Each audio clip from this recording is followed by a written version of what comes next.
અહીંયા અમારા ભુજ શહેરના જિલ્લાના તમામ બ્રાહ્મણો મારી પાસે મળવા માટે પ્રેમથી મુલાકાત લેવા માટે આવ્યા।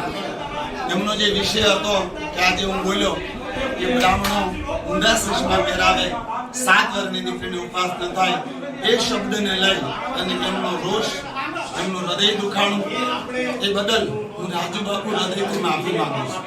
પ્લસ વાત એ છે કે બધા બ્રાહ્મણોને નથી કીધું, પણ છતાં બ્રાહ્મણ શબ્દ આવે એટલા માટે બ્રાહ્મણોનું હૃદય દુખાય, અને બ્રાહ્મણોનું હૃદય દુખાય એવું રાજુ બાપુ કોઈ બી ના કરે, કારણ કે વ્યાસપીઠ એ બ્રાહ્મણોને આધારિત છે। ધર્મ બ્રાહ્મણોના ખંભા પર યાત્રા કરે છે। ધર્મ જગતને પ્રકાશિત કરનાર હોય તો એ બ્રાહ્મણો છે।